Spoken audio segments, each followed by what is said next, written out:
నమస్తే. నేను మీ అశ్విని కుమార్.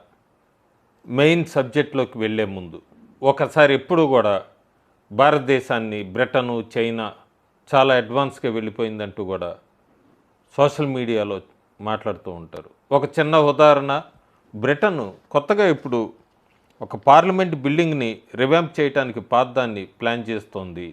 దాని కాస్ట్ ప్రొజెక్టెడ్ కాస్టే 51 బిలియన్లు, టైం వచ్చే 61 సంవత్సరాలు. అదే భారతదేశంలో central vista parliament building revamp అంతా జరిగింది. కేవలం 5 సంవత్సరాల్లో పూర్తి చేసాము. దీని గురించి ఎప్పుడు కూడా కంపారిజన్, అందుకే భారతదేశం ఎట్లా అడ్వాన్స్ అవుతుంది అనే దానికి ఒక చిన్న ఉదాహరణ. ఇక మెయిన్గా వెస్ట్ బెంగాల్ గురించి చాలామంది అడిగారు. వెస్ట్ బెంగాల్లో చాలా మార్పులు జరుగుతున్నాయి. ఆ మార్పులు జరిగాక క్లారిఫికేషన్ వస్తుంది, అప్పుడు చేద్దాం అనుకున్న వీడియో. కానీ కామెంట్స్లో బెంగాల్ గురించి పెట్టండి అని అడుగుతున్నందుకు బెంగాల్లో ప్రస్తుతం అయితే ఈ special intensive revision sir process ఇంకా నడుస్తోంది. పూర్తిగా అయితే తప్ప మనకు క్లారిటీ రాదు ఎంత డిలీషన్స్ అయినాయి ఏంటని. ఈ వీడియో చేసే సమయానికైతే 68 లక్షల పేర్లు అయితే, అంటే దాదాపు 9% ఎలక్టరేట్లో ఉన్న 9% వరకు కూడా స్ట్రక్ ఆఫ్ అయినట్టుగా తెలుస్తుంది. ఆబ్సెంట్ అవ్వచ్చు, షిఫ్ట్ అయిన వాళ్ళు అవ్వచ్చు, చనిపోయిన వాళ్ళు అవ్వచ్చు, డూప్లికేట్ వాళ్ళు అవ్వచ్చు. వాళ్ళు ఒక 58 లక్షలు, 7.5 లక్షల మంది అయితే కొద్దిగా ఫ్రెష్గా అప్లై చేసిన వాళ్ళు ఉన్నారు. కొంతమంది మారిపోయిన వాళ్ళు ఉన్నారు. ఏదైనా కూడా ఇల్లీగల్ ఇన్ఫిల్ట్రేటర్స్ మొత్తం మీద ప్రస్తుతానికి 68 లక్షలు వరకు పేర్లు అయితే డిలీట్ అయినాయి. టోటల్ ఎలక్టరేట్లో 9%. బీజేపీ గెలుస్తుందని బీజేపీ వాళ్ళు లెక్కలు వేసుకుంటున్నారు. వాళ్ళ లెక్కలు వాళ్ళకున్నాయి. అమిత్ షా బెంగాల్ మిషన్ అంటున్నారు. తమిళనాడు కన్నా కూడా ఫోకస్ బీజేపీ కేరళ, తమిళనాడు కన్నా ఎక్కువగా బెంగాల్ మీద పెట్టింది. అందులో ఎటువంటి సందేహం లేదు. అస్సాంలో ఖచ్చితంగా ఎన్డీఏ గెలుస్తుంది. తమిళనాడులో హోరాహోరీ ఉండబోతోంది. పుదుచ్చేరిలో ఎన్డీఏ గెలవబోతోంది. కేరళలో మాత్రం యునైటెడ్ డెమోక్రటిక్ ఫ్రంట్ యూటీఎఫ్కి ఎడ్జ్ కనబడుతోంది. కానీ బెంగాల్లో ఏం జరుగుతుంది? ఎందుకంటే మమత ఎప్పుడూ లేనంతగా మమతాలో ఫ్రస్ట్రేషన్ చూస్తున్నాము. ఇవన్నీ దీనికి కారణం ఏమన్నా ఉందా? వెనక నిజంగానే బీజేపీ గెలుస్తుందా? బీజేపీ లెక్కలేసుకుంటుంది. 2024 లోక్సభ అక్కడ పోలింగ్ ప్యాటర్న్ ప్రకారం 121 మున్సిపాలిటీస్లో, బెంగాల్లో 69 మున్సిపాలిటీస్లో లీడ్ వచ్చింది. తృణమూల్కి 50 మున్సిపాలిటీసే లీడ్ వచ్చింది. సో మేము అడ్వాంటేజ్లో ఉన్నాము. అందులో 6 మున్సిపల్ కార్పొరేషన్స్, వీటన్నిటిలో బీజేపీ 4 లీడ్లో ఉంది. 2024 లోక్సభ ఎన్నికల ఫలితాలు సరళబట్టి సాల్ట్ లేకు, దుర్గాంపూరు, అజన్సోలు, సిలిగురి వీటిలో లీడ్లో ఉన్నాం. కాబట్టి 294 అసెంబ్లీ నియోజకవర్గాల్లో మేము హాఫ్వే మార్క్ దాడతామంటూ 2024తో పోల్చుకుంటోంది. అట్లాగే చాలా ప్రోగ్రాంలు కూడా కండక్ట్ చేస్తున్నారు బీజేపీ వాళ్ళు. ఇవన్నీ చూడాలి మనం, ఎంతవరకు ఏంటి వెళ్తుంది. ఎన్డీఏ నిజంగానే హాఫ్వే మార్క్ దాటుతుందా? కాకపోతే చాలా డేంజర్ సిగ్నల్స్ ఉన్నాయి బీజేపీకి, అట్లాగే బెంగాలీస్కి, ముఖ్యంగా వెస్ట్ బెంగాల్ ప్రజలకి. ఈ మధ్య జరిగిన బంగ్లాదేశ్ ఎన్నికల్లో చాలా క్లియర్గా మనకి బీఎన్పీ గెలిచింది, అక్కడ అధికారంలోకి వచ్చింది. కానీ రెడ్ సిగ్నల్ ఏంటంటే జమైతీ ఇస్లామా పార్టీ, అదొక పూర్తి రాడికల్ పార్టీ, అందరికీ తెలిసిందే. ఆ రాడికల్ పార్టీ మన భారతదేశానికి బోర్డర్కి సంబంధించి, ముఖ్యంగా వెస్ట్ బెంగాల్ బోర్డర్కి సంబంధించి వేళ్ళు నాటిందని చెప్పచ్చు. దాదాపు 68 స్థానాలు అక్కడ గెలుచుకుంది. ఇది డేంజర్ సిగ్నల్ అవుతుంది వెస్ట్ బెంగాల్కి, అట్లాగే బెంగాల్ ప్రజలకి, ఇండియా సెక్యూరిటీకి కూడా. పూర్తిగా ఈ 2200 కిలోమీటర్లు ఈ బోర్డర్ ఫెన్సింగ్లో బెంగాల్కు ఉన్నది, బంగ్లాదేశ్కి బెంగాల్కు ఉన్నదంతా కూడా ఒక రకంగా ఈ జమైతీ ఇస్లాం వాళ్ళ చేతిలోకి వెళ్ళిపోయింది అనిపిస్తుంది.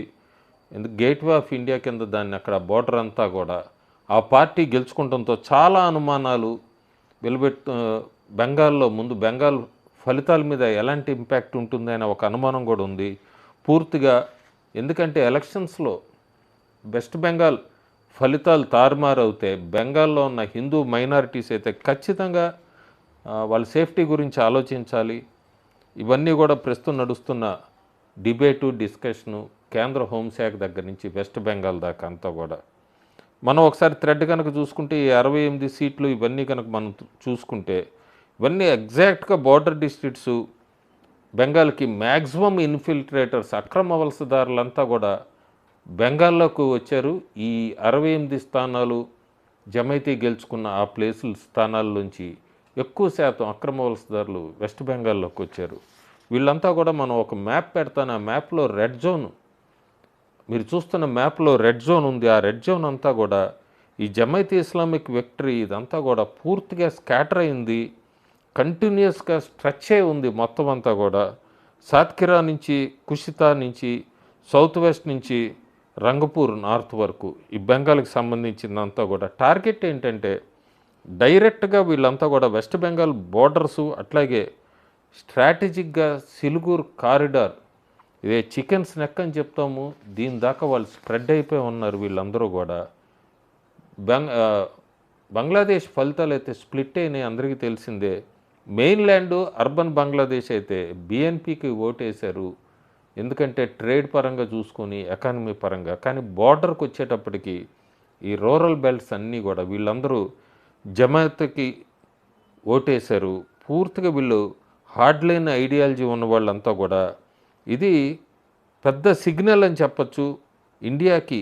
పూర్తిగా రాడికలైజేషన్ రాబోయే రోజుల్లో వెస్ట్ బెంగాల్లో చూడబోతున్నాం అనేది. ఈ బఫర్ జోన్ అనేవి ఇవన్నీ కూడా వెళ్ళిపోయినాయి. ఇప్పుడు మనకు ఒకటే ఒకటి ఉంది, హోస్టైల్ ఐడియాలజికల్ నైబరు ఫెన్స్ దగ్గర. మనం ఎవరితో డీల్ చేస్తున్నామంటే చాలా క్లియర్గా చెప్పచ్చు. జమాయత్ వీళ్ళెవరంటే 1971లో కూడా బంగ్లాదేశ్ ఫార్మేషన్ క్రియేషన్ని పూర్తిగా అడ్డుకున్న వాళ్ళు. చాలా వరకు కూడా వీళ్ళని రజాకార్లకి హెయిర్స్ అని చెప్తూ ఉంటారు. అలాంటి వాళ్ళతో మనం డీల్ చేస్తున్నాము. వీళ్ళు కేవలం 2008లో 2 స్థానాలు గెలుచుకున్నారు. 2026కి వచ్చేటప్పటికి బంగ్లాదేశ్లో 68 స్థానాలు గెలుచుకున్నారు. వీళ్ళదంతా కూడా మొబిలైజ్ అవుతుంది పూర్తిగా వెస్ట్ బెంగాల్లో. వీళ్ళది చెక్ పెట్టాల్సిన అవసరం ఎంతైనా ఉంది. ఇంకా మనం ఇండియా సైడ్ నుంచి చూస్తే కనుక ఈ మాల్దా, ముర్షిదాబాదు, నార్త్ 24 పార్గనాసు ఇవన్నీ కూడా డెమోగ్రఫిక్గా పూర్తిగా ముస్లిమ్స్ చేతిలోకి వెళ్ళిపోయినాయి. దీనికి ఇంకా ఎపీజ్మెంట్ కింద మమతా బెనర్జీ మన బడ్జెట్లో కూడా చూసాం మనం, ఎలకేషన్ అంతా మైనారిటీ అఫైర్స్ మదర్సాలకి 2011 కన్నా కూడా విపరీతంగా అప్పటి నుంచి 2011 నుంచి ఆమె గెలిచినప్పటి నుంచి 2026 దాకా చూసుకుంటే 5,713 కోట్లు రిలీజ్ చేసింది. ఈవిడ ఎవరికి ఫండ్ చేస్తుంది అంటే జమాయత్కి సంబంధించిన వాళ్ళకి, ఆల్మోస్ట్ రాడికల్స్ కానీ చాలా క్లియర్గా చెప్పొచ్చు. ఈరోజు ఆమె తన ఎపీజ్మెంట్ కోసం బడ్జెట్ రిలీజ్ చేసి వాళ్ళందరినీ ఓటు బ్యాంక్ చూస్తుందేమో కానీ రేపు పొద్దున వీళ్ళందరూ కూడా భారతదేశానికి ఒక థ్రెట్ అనేది అయితే ఖచ్చితంగా చెప్పచ్చు. అందుకే ఇండియన్ ఇంటెలిజెన్స్ చాలా హై అలర్ట్లో ఉంది. ఎందుకంటే ఈ జమాత్ అనేది 18 నుంచి 23 దాకా రాడికల్ ఎంటిటీస్కి అన్నిటికీ కూడా లింకే ఉన్నవి. వీళ్ళు గవర్న్ చేయటమే కాదు, వీళ్ళు మూమెంట్ హెల్పర్స్ అని కూడా చెప్పచ్చు. క్రాస్ బోర్డర్ టెర్రరిజంకి, క్రాస్ బోర్డర్ ఇన్ఫిల్ట్రేషన్కి, అట్లాగే క్రాస్ బోర్డర్ లాజిస్టిక్స్కి. సో ఇది చాలా చాలా సీరియస్ థ్రెట్ అని కూడా చెప్పచ్చు.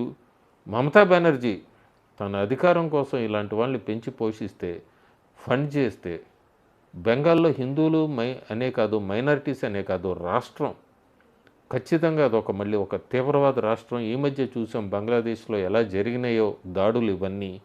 బెంగాల్లో ఒకవేళ హిందువులు ఆలోచించుకొని ఓటైపోతే ఖచ్చితంగా వాళ్ళైతే అండర్ థ్రెట్ అని అయితే క్లియర్గా చెప్పచ్చు. మనం బంగ్లాదేశ్లో చూసాము, కేవలం 2 హిందువులే ఎలక్ట్ అయ్యారు 300 పార్లమెంట్ స్థానాల్లో. కానీ వెస్ట్ బెంగాల్ లాంటి రాష్ట్రంకి వచ్చినప్పుడు 292 అసెంబ్లీ స్థానాల్లో 2021లో 42 మంది ముస్లిమ్స్ ఎన్నికయ్యారు. ఇది కూడా ఒక డేంజర్ సిగ్నలు. బంగ్లాదేశ్ బోర్డర్ నుంచి వెస్ట్ బెంగాల్లో వీళ్ళు స్ప్రెడ్ అయ్యారు, నెమ్మదిగా అసెంబ్లీలోకి ఎంటర్ అవుతున్నారు వెస్ట్ బెంగాల్లో. రేపు పొద్దున వీళ్ళ నెంబర్ కనుక ఇంక్రీజ్ అవుతే అది ఇండియాలో కూడా థ్రెట్ అవుతుంది. మమతా బెనర్జీ చెప్తోంది బంగ్లాదేశ్ చాలా ఫ్రీగా ఫెయిర్గా ఎన్నికలు నిర్వర్తించారు. ఈసీకి చెప్తుంది ఆవిడ.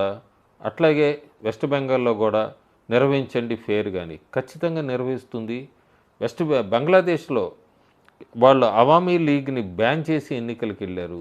వెస్ట్ బెంగాల్లో కూడా ఫ్రీగా ఫెయిర్గా ఎన్నికలు జరగాలి అంటే ముందు తృణమూల్ కాంగ్రెస్ లాంటి పార్టీని బ్యాన్ చేస్తే వెస్ట్ బెంగాల్లో ఫెయిర్గా జరిగితే ఎన్నికలు, వెస్ట్ బెంగాల్లో శాంతి భద్రతలకి ఎటువంటి డోకా ఉండదు, వెస్ట్ బెంగాల్ అభివృద్ధికి ఎటువంటి డోకా ఉండదు, వెస్ట్ బెంగాల్ భారతదేశంలో ఒక ఆదర్శ రాష్ట్రంగా కూడా నిలబడుతుంది.